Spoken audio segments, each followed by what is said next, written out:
तो भगवान कल्कि के एक लीला में बताता हूं। भविष्य पुराण में लिखा है, जिस दिन तृतीय विश्व युद्ध का अंतिम समय के करीब होगा,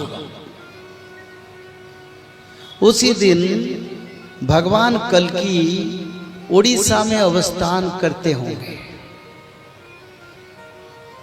और उसी समय भगवान कल्कि बैतरणी नदी के किनारे से, बैतरणी नदी जिसको सत्ययुग का गंगा कहते हैं, जो उड़ीसा के जाज नगर पर बहता है और शायद ये छत्तीसगढ़ से गया है।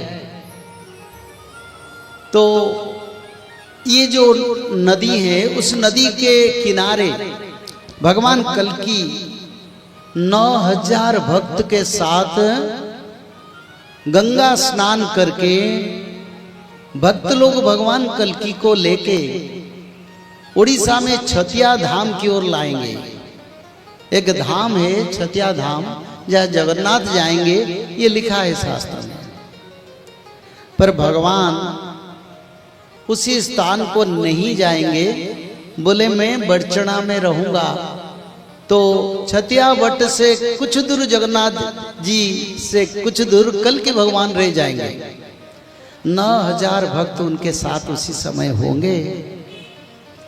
और उसी समय मोहना मगला नाम के असुर, जिसका नाम दुर्धर, पूर्व युग में जवनों का राजा, 9 लाख सैन्य लेके कल्कि भगवान के भक्तों के ऊपर युद्ध थोपेगा।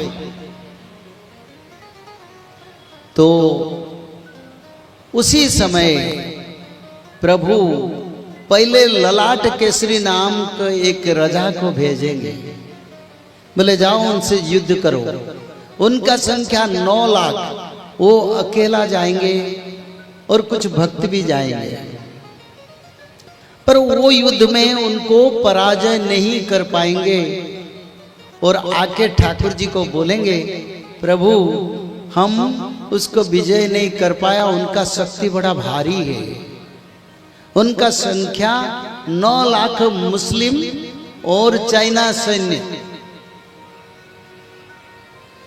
तब प्रभु उसी समय कोलकाता के पास जो मणिपुर एक राज्य है, वहीं पर एक पर्वत है। उस पर्वत पर नकुल और सहदेव तपस्या भी करते हैं। ये लिखा है भविष्य पुराण में, बहुत अच्छा स्टोरी है। तो वो तपस्या में है, तो भगवान उन दोनों को स्मरण करेंगे कल्कि, बोले तुम आओ, इन 9 लाखों मुसलमान और चाइना सैन्य के साथ लड़ाई करो। तो फिर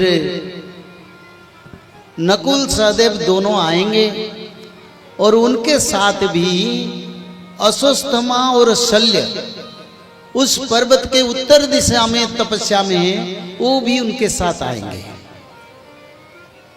ये चारों लोग आएंगे 9 लाख सैन्य के साथ लड़ाई के लिए। और भगवान कल्कि से कृपा मांगेंगे, आशीर्वाद मांगेंगे, बोले प्रभु हमको आशीर्वाद करो। और प्रभु बोलेंगे जाओ युद्ध विजय करो। तो 4 लोग 9 लाख मुस्लिम, पाकिस्तान, चाइना, 13 मुसलमान कंट्री के सैन्य के साथ लड़ाई होगा। और सहदेव अकेला 9 लाख सैन्य को अपने धनुष बाण में सबको मार देगा। एक समय युद्ध में सबका विनाश हो जाएगा। और भगवान के पास आके भक्तों को रक्षा, असुरों का विनाश करने का संवाद दिया, तो कल्कि बड़ा आनंदित हो जाएगा। बोलिए कल्कि भगवान की जय हो। आगे तो भारत पाकिस्तान का जो वार होगा, वो तो पहले से बंदूक, गोली, मिसाइल, परमाणु से वार होगा, पर बाद में धनुर्बाण से युद्ध होगा।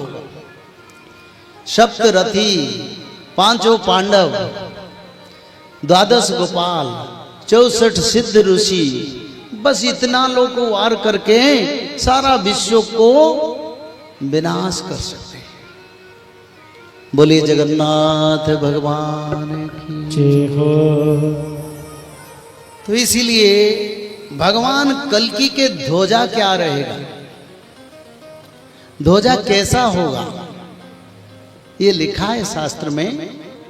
अब मेरे सामने 2 ध्वजा देखते हैं, इसमें 5 वर्ण है। पहला जो सफेद कलर का, फिर लाल कलर का, फिर हरा कलर का, पीला कलर का, फिर ब्लू कलर का, ये से जिसको नील कलर कहते हैं, घन नील। तो भगवान कल्कि के ध्वजा में ये 5 वर्ण रहेगा। शास्त्र में लिखा है, श्वेत पीत लोहित हरित नील वर्णय तन्मध्ये एकाक्षर, ये संस्कृत में लिखा है। भगवान कल्कि के ध्वजा जैसे आपके साइड में लिखा है, जिसकी नीला कलर में ओम चिन्ह है, इस तरफ भी है। ये कल्कि भगवान का ध्वजा बनेगा। पहले से भगवान कल्कि का ध्वजा आप को ये दर्शन हुआ, क्योंकि ध्वजा उद्धार करेगा। पतितों का उद्धार के लिए ये पतित पावन ध्वजा बनेगा। सारा विश्व का ध्वजा भी यही बनेगा। आनंद एक बार हरि हरि। सारा विश्व में भगवान कल्कि सनातन को स्थापन करेंगे। हिंदू, मुसलमान, जैन, क्रिश्चियन सभी सनातनी बनेंगे। भागवत पढ़ेंगे, त्रिकाल संध्या करेंगे, माधव नाम भजन करेंगे और कल्कि भगवान की शरण में